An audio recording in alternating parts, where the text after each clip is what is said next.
بتلانے کے لیے حاضر ہوا ہوں کہ آپ اپنے صحیح وقت کے مطابق، صحیح نظام کے مطابق جلسے کو چلائیں۔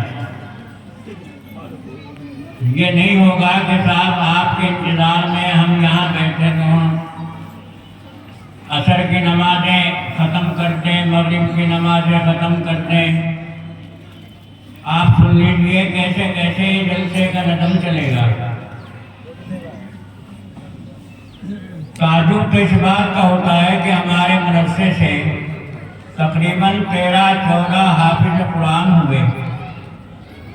اساتذہ کو ہم نے ہدایت کی کہ انہیں ذرا سمجھائیے، وقت کے اوپر آئیں۔ میں نے خود انہیں بلایا اور بلا کر کے میں نے سمجھایا کہ آپ کو 2 بجے اسٹیج کے اوپر پہنچنا ہے۔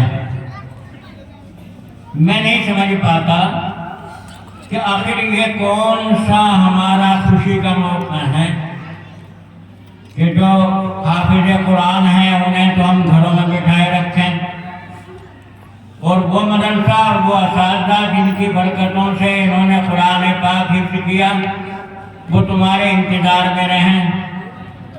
آنے والے علماء تشریف لا چکے ہیں، وقت بالکل آخری ہے، اس لیے آپ جلدی سے جلدی یہاں جلسہ گاہ میں پہنچیں۔ کیا بج چکا ہے؟ 2:30۔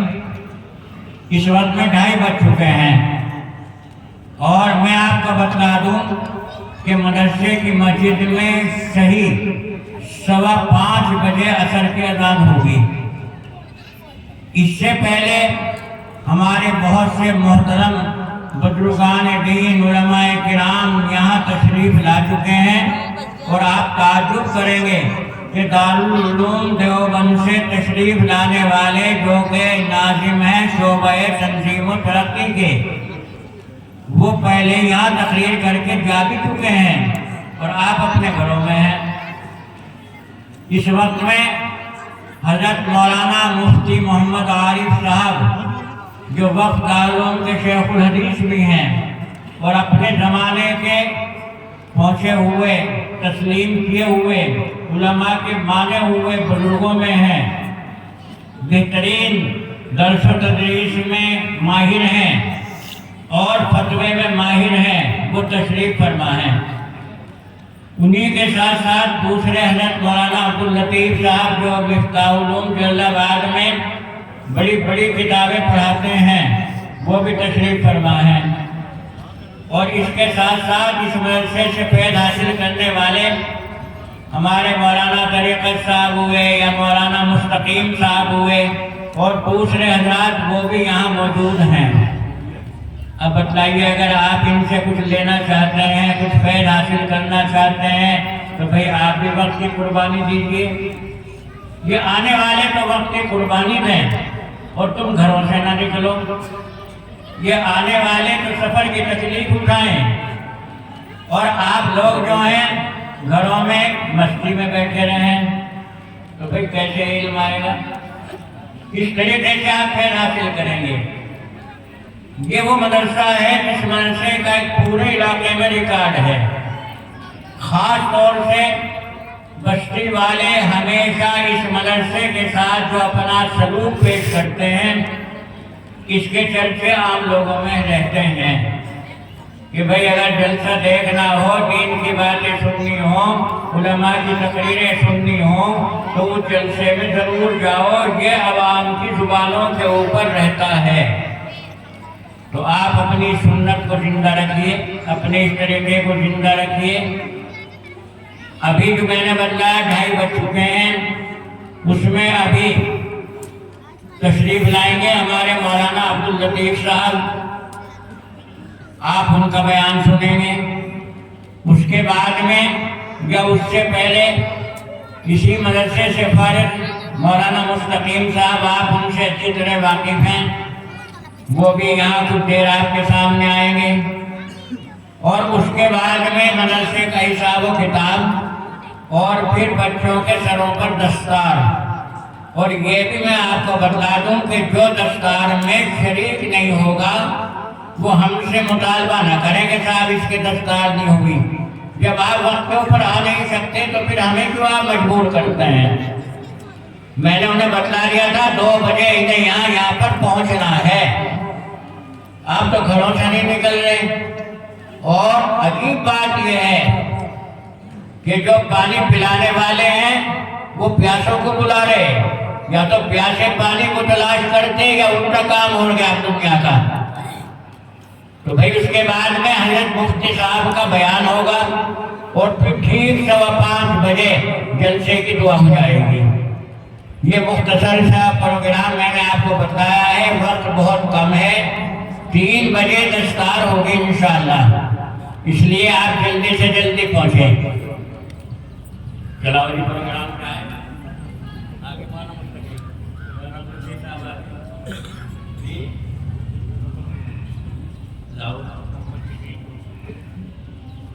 یہ مختصر سے ایک رقم آ گئی ہے، مولانا محمد جمیل 200 روپے، محمد مومن منگل پور والے 500 روپے اور 2 جوڑے،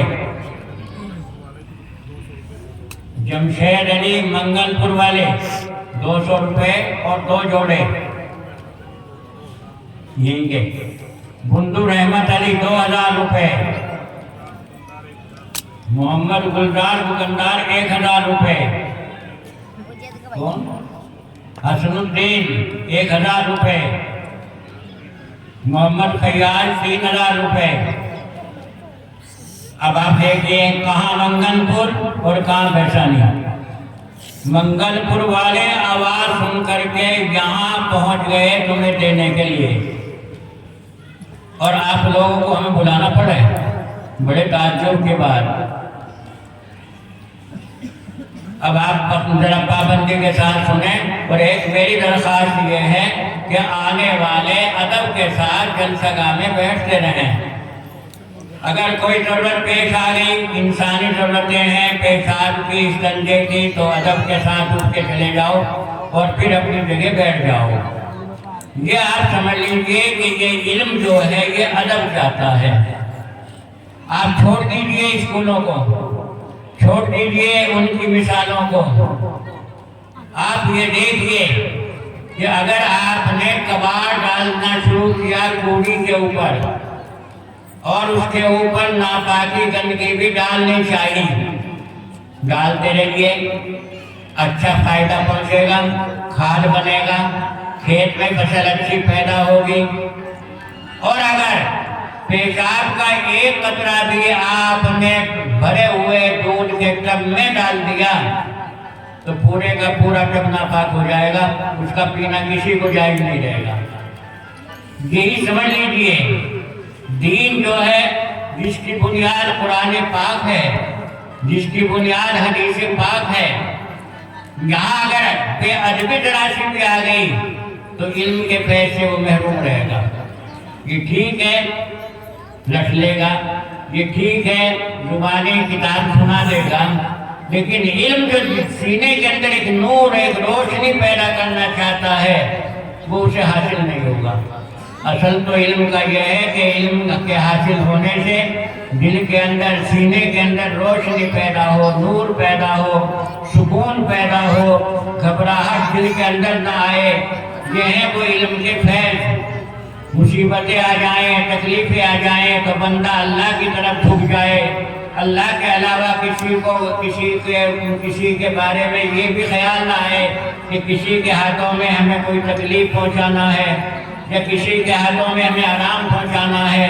یقین مومن کا اتنا مضبوط جم جائے کہ اللہ کے علاوہ نہ کوئی تکلیف پہنچانے والا، نہ اللہ کے علاوہ کوئی سکون دینے والا۔ یہ سب فیض ہے علم کا۔ اور اگر یہ چیزیں مومن کو حاصل نہ ہوئی تو سمجھئے کہ اس نے علم سے کچھ نہیں لیا۔ اور یہ جب حاصل ہوتا ہے جبکہ اس کا ادب ہمارے ذہنوں میں ہوتا ہے۔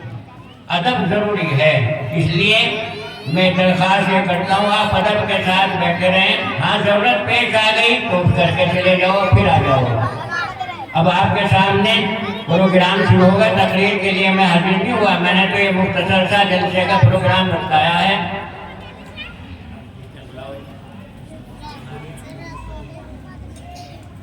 مولانا